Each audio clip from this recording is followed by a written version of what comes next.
Bueno, dijimos que los subespacios vectoriales, que son conjuntos de elementos, entonces se puede hacer con ellos operaciones de conjuntos, conjuntistas, que sería básicamente unión e intersección. Vamos a empezar por la intersección de subespacios.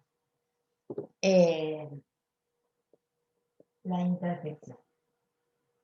A ver, dados dos subespacios S y T de un espacio vectorial B, dados S y T subespacios vectoriales del espacio B, la intersección, el subespacio S intersección T, está formado por los vectores del espacio tales que pertenezcan a ambos subespacios simultáneamente. O sea, los B en el espacio, tales que B pertenece a S y B pertenece a T simultáneamente. La intersección de dos subespacios es un subespacio. ¿Sí? Eso también en el apunte, más abajo, más adelante, está probado. ¿Cómo se prueba? Hay que ver que cumpla las tres condiciones de subespacio, que sea distinto de vacío, que sea que la suma pertenezca y que el producto por el escalar pertenezca. Bueno, ahora, vamos a un ejemplo concreto. Cuando uno dice que el vector pertenece a un subespacio S, lo que está diciendo es una caracterización, o sea, los vectores pertenecerán a ese subespacio si cumplen con la condición que tiene ese subespacio. Por ejemplo, si yo tengo un polinomio que pertenece a S, bueno, deberá cumplir la condición que me pedía S. Por ejemplo, serán los polinomios que tienen el término independiente igual a 0. Ahora, el T tiene otra condición. O sea, el T es otro subespacio, es otro subconjunto de los polinomios que tendrá otra caracterización. La intersección, los polinomios que están en la intersección deben tener ambas caracterizaciones simultáneamente.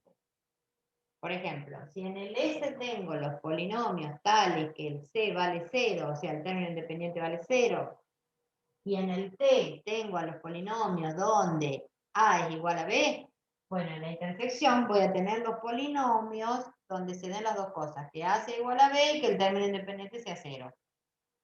¿Sí? Esa es la manera de encontrar los elementos que van a estar adentro de la intersección. La definición es esta. Adentro de la intersección de S y T van a estar los vectores del espacio que pertenezcan a S y también pertenezcan a T. ¿Qué significa pertenecer a S, pertenecer a T? Cumplir con la caracterización que tiene S con la que tiene T simultáneamente. Como esta intersección también es un subespacio, que se demuestra en el apunte más adelante, se le pueden buscar bases y dimensiones, porque los subespacios son espacios en sí mismos, ¿no? Vamos a un ejemplo que yo me preparé acá con matriz. A ver, yo tengo el S son las matrices ABCD, pertenecientes a matrices 2 por 2, tales que B es igual a A más D. Tales que B es A más D. Y el T son las matrices ABCD de 2 por 2, tales que el D es 0. Bueno, y me piden la intersección, esa intersección T. ¿Sí? Bueno, ¿qué significa? Que la matriz que yo voy a tener en la intersección va a tener que pertenecer al S y al T. O sea, va a tener que cumplir con esto y con esto. ¿Sí? Entonces me lo anoto. Esa intersección T van a ser las matrices ABCD, pero tales que el B sea A más B y el D sea 0. Entonces, ¿qué pasó? Tengo que trabajar con estas dos condiciones en simultáneo. O sea, el B tiene que ser A más D, pero el D es un 0. Entonces, ¿qué me quedó para el B? Y el B igual a la. Y el D un 0, claramente, ¿no? Entonces, escribo de nuevo, digo que son las matrices ABCD pertenecientes a 2 por 2, tales que B es A y D es 0. Ahora, vamos a la caracterización, que alguien preguntaba el otro día qué significaba la caracterización en el grupo. Si yo digo que una matriz A pertenece a S, ¿qué formato tendría esa matriz A? A pertenecerá a S, si solo si, la matriz A será, ¿de qué forma? Y bueno, va a tener al A, en vez de B va a tener al A más D, el C va a ser el C, y el D va a ser el D. Que cumple las condiciones del subespacio ese. Claro, la condición era, la segunda es la suma de primera con cuarta, digamos. Segundo casillero, la suma del primero con el cuarto. ¿Bien? Ahora, una matriz B que pertenezca a este. B pertenecerá a T, si solo si, la B será ¿de qué forma? Y tiene que tener el D valiendo 0. O sea, el A, el B, el C y acá un 0. Esa es la caracterización de las que están en T. Bueno, las que están acá adentro tienen que cumplir ambas cosas. Cuando yo trabajé algebraicamente con esto, me quedó esto. O sea, una matriz C pertenecerá a la intersección si solo si la C tiene a la A. En vez de B, tiene a A. La C es la C y la D es un 0. O sea, esta caracterización es la que tienen las de la intersección, las que cumplen con ambas condiciones de ambos subespacios. ¿Sí? Ahora, como esto es un subespacio, yo puedo verle una base y su dimensión. ¿Qué dimensión tiene la intersección esta? A ver si nos acordamos de la clase de pasada. ¿Cuántas variables libres hay acá? 2. 4. O sea, esto tiene dimensión 2. ¿Sí? Hay 2 variables libres. Necesito, para una base, necesito 2 matrices, porque tiene dimensión 2. ¿Sí? ¿Cuáles serán las 2 matrices? ¿Cómo encuentro una base de esta intersección? ¿Dos canónicas? No. No. O sea, en una base necesito 2 matrices. Le doy valor 1 a la A y 0 al C, o sea que me queda 1, 1, 0, 0. Y después le doy 0 a la A y 1 al C, y me queda 0, 0, 1, 0. Esas dos son las que formarán la base de la intersección. Y que tiene dimensión 2 porque hemos visto que hay 2 variables libres, ¿no? ¿Esas no son las canónicas, profe? No, las canónicas era la que tiene un 1 y los demás son ceros. Ah, bien. 0, 0, 0, o 0, 1, 0, 0, o 0, 0, 1, 0. No, está, digamos, la base para este subespacio la encuentro dándole valores 1 y 0, digamos, alternadamente a las variables libres.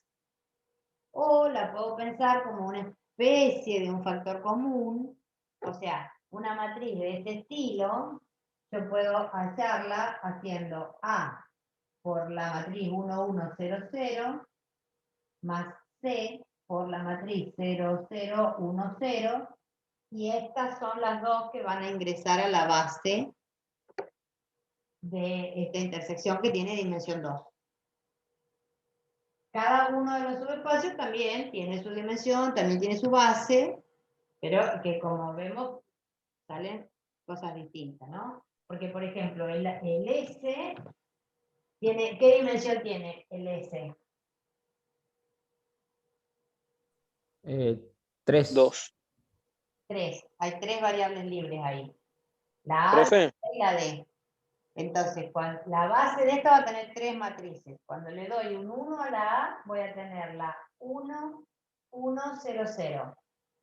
Cuando le doy un 1 a la C, voy a tener 0, 0, 1, 0. Y cuando le doy un 1 a la D, voy a tener 0, 1, 0, 1. ¿Sí? Y ahí están las 3 matrices de la base de S que tiene dimensión 3.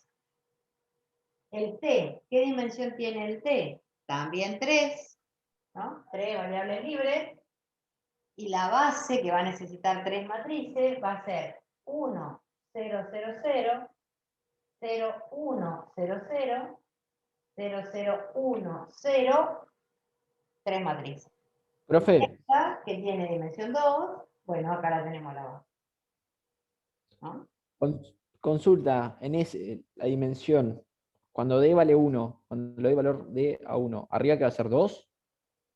No, 1, porque a la le tiene que dar 0. Si le Ah, digo porque igual D, a la le da 0, entonces acá te queda un 1, 0, 1, 0, 1. Ah, listo, perfecto, no dije nada. Bien, Profe, sí, ¿usted define la dimensión mediante las variables libres? claro, exactamente. Y en ese caso, ¿cómo era? Por ejemplo, en la matriz A.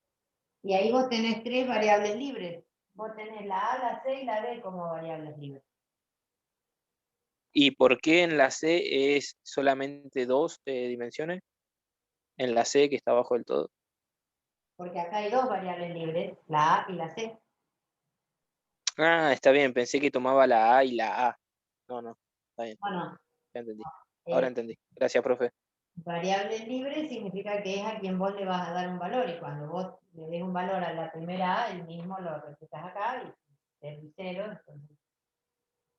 Bien, eso es la intersección. La otra operación que se puede hacer es la unión, que intuirán cuál es la definición. Digamos, si yo tengo dos subespacios S y T, la unión son los elementos del espacio. A ver, no tengo que borrar la intersección ahí. Unión, entonces ahora, unión. Bueno, dado entonces dos subespacios S y T, subespacios vectoriales de B, bueno, el conjunto que sale al unirlos, el S unión T, lo van a formar los vectores del espacio tales que pertenezcan a uno o a otro. B está en S o B está en T. ¿No? Esta unión no siempre es un subespacio. ¿Sí? Por ejemplo, a ver, yo me tomé acá un ejemplo concretito para, bueno, a modo de contraejemplo. Si yo en el S tengo vectores de R3, B perteneciente a R3, tales que el formato de estos vectores, la caracterización, sea X menos X, X, ¿qué dimensión tiene este subespacio? 1, profe, ¿no? 1. La base para este, ¿quién va a ser? ¿El versor canónico? ¿Los reales? No. Hay que ver. La dimensión del espacio es 1. La base la voy a... ¿Cuántas variables libres? 1. ¿Sí? La base la voy a obtener cuando le doy un 1 a esa variable libre, o sea que va a ser el vector 1 menos 1, 1. S va a integrar la base de S, una de las bases de S. Bueno, no importa, yo voy haciéndole la pregunta para ver si los conceptos de atrás, cómo venimos. En cambio, el T son los vectores de R3, tales que, vamos a cambiar de nombre, vamos a poner los W en R3, tales que W es de la forma menos X, menos X, menos X. Bueno, de nuevo, dimensión de T, 1. 1. Base para T, -1, -1, -1. exactamente. Bien, ahí vamos. Bueno, si yo quisiera hacer la unión S unión T, estaría formada por los vectores que o tienen esta forma o tienen esta otra forma. ¿Verdad? Eso dice la definición de unión. Bueno, tomamos un B1 que sea 5 menos 5, 5. Este B1 pertenece a S, tiene la caracterización de S, ¿no es cierto? Por lo tanto, pertenecerá a la unión, porque la unión está formada por los de un lado o los del otro. Entonces, este B1 pertenece a la unión. ¿Por qué? Porque pertenece a S en realidad. El B1 pertenece a S.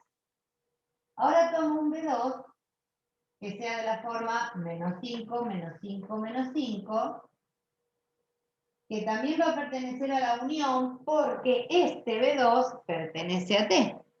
Tiene la caracterización de T, ¿no? Entonces acá le pongo porque B2 pertenece a T. Bueno, pero ¿qué va a pasar con la suma de estos dos? Porque para que la unión sea un subespacio, necesitábamos que se cumplan las tres cosas.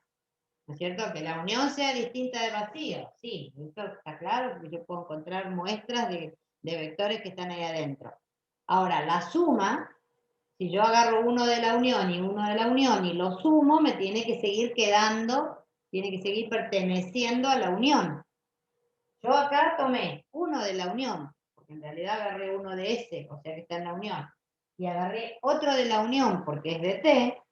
Cuando haga yo la suma de 1 más B2, me quedó 0, menos 10, 0. Y este vector no pertenece a la unión porque en verdad no pertenece a ninguno de los dos subespacios anteriores. Perdió la caracterización de los dos espacios. ¿Ya? Esto no pertenece a la unión. Básicamente porque no pertenece, dejó de pertenecer a ambos. O sea, ninguno de los dos tiene este formato. Este vector 0 con algo y con 0 no encaja en ninguno de estos dos formatos. Entonces, ¿a dónde voy con esto? Lo que quiero decir es que la unión de dos subespacios no necesariamente me da un subespacio, cosa que la intersección sí. La intersección de dos subespacios tenemos garantizado que es un subespacio. La unión de dos subespacios no necesariamente te da un subespacio. Hay un único caso particular que sí me da subespacio, pero ¿cuándo? Cuando el S está contenido en T o el T en S, ¿cierto? Cuando uno de los dos está contenido en el otro y yo ahí hago la unión, en ese caso en particular es el único caso donde la unión es un subespacio. Pensémoslo geométricamente. Si yo tengo un plano que pasa por el origen, es un subespacio de R3, ¿no es cierto?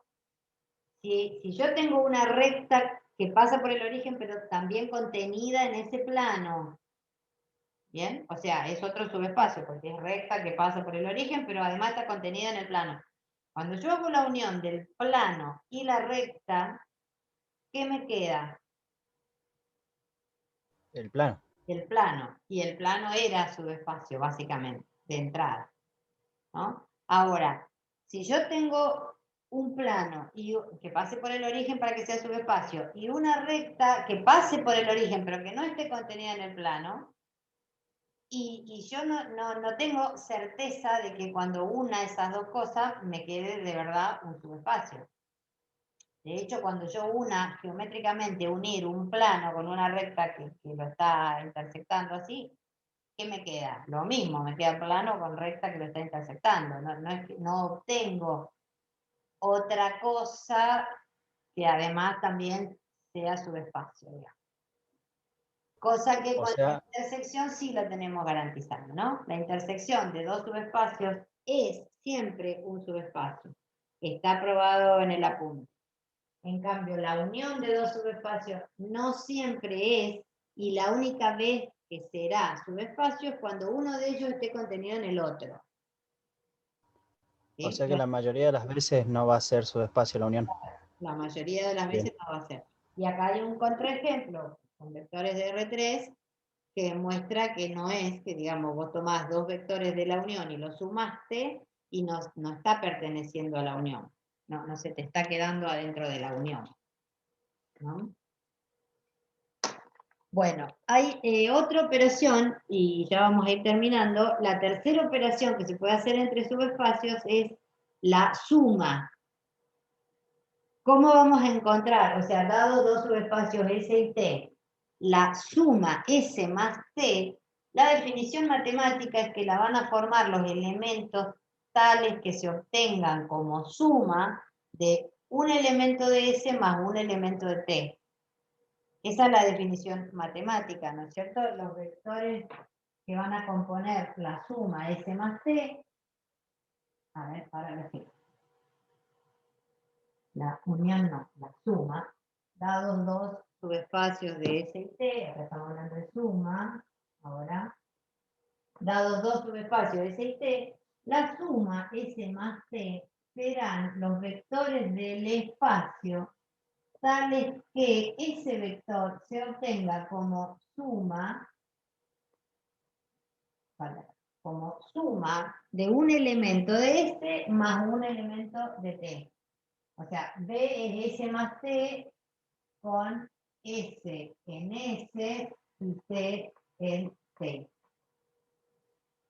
O sea, yo tengo dos subespacios, el S y el T. Todo lo que yo pueda obtener sumando uno de S con uno de T, todo lo que yo pueda obtener con esa suma, todos esos vectores van a integrar lo que se llama S más T. Esa es la definición formal y matemática. Ahora, no es práctica para encontrar la caracterización de los elementos que van a integrar la suma. ¿Cómo vamos a encontrar esa caracterización? Porque hay resultados, hay teoremas que nos indican que la suma es el generado por las bases de los subespacios. O sea, la forma de encontrar S más T es buscando el generado por la unión de bases. ¿Sí? A ver, vamos a llevarlo más o menos a un ejemplito, aunque sea con palabras. Si yo tengo un subespacio de R3, un plano, ¿no es cierto?, que pase por el origen, que es subespacio de R3, y otro plano que pasa por el origen, que también es un subespacio de R3. Cada uno de estos dos, como son subespacios, tienen dimensión y tienen base. Entonces, si el S es un plano, bueno, tiene dimensión 2, le buscaré su base. El T es otro plano, ok, tiene dimensión 2, le buscaré su base. Hago la unión de las dos bases, ¿sí? Voy a tener dos vectores acá en esta base y dos vectores en esta base. Voy a hacer la unión y voy a tener 4 vectores. Bueno, por lo general esa unión no es base porque me quedan conjuntos que exceden la dimensión del espacio, ¿no es cierto? Entonces, hice la unión y me quedaron 4 vectores porque uní las dos bases. Bueno, yo ahora tengo que buscar lo que me generan esos 4 vectores. Pero no me voy a poner a generar con 4, porque yo sé que con 4 vectores seguro, al menos uno es combinación de los demás. Al menos uno es combinación de los demás. Entonces, analizaré a esos 4 vectores que me quedaron cuando hice la unión, analizaré ese conjunto, veré a quiénes tengo que sacar porque eran combinación lineal, y me pongo a generar con lo mínimo necesario, y lo que me generan esos es la suma S más T. Bien. Bueno, después viene el teorema de la dimensión, pero bueno, ya me parece que hasta acá estaríamos. Para la próxima clase por ahí podemos arrancar con algún ejemplo en concreto de suma, pero básicamente cuando ustedes tienen dos subespacios, S y T, y se pide hacer la suma, tengo que buscar una base de S y una base de T. Tengo que hacer la unión y ponerme a generar con eso. Lo que les cuento es que en la mayoría de los casos, cuando uno hace la unión, sobran elementos. Igual no importa, si ustedes quieren generar con exactamente lo que dio la unión, ya traíamos de antes un teorema que me decía que yo puedo generar con la cantidad que quiera, pero el teorema me dice que si yo genero con lo mínimo indispensable, que eran los independientes, ¿no?, iba a generar lo mismo y iba a trabajar menos. Entonces, busco base de S, busco base de T, hago la unión y genero, me pongo a generar con todos esos que uní. Si quieren optimizar la cuestión, analizan eso que unieron, porque seguramente uno o más de uno sobra, son combinaciones lineales, ¿sí? Analizan eso, descartan las combinaciones lineales y se ponen a generar con lo mínimo indispensable. Y si no, no importa, generan con todos los de la unión, porque de última vamos a generar lo mismo que si habíamos eliminado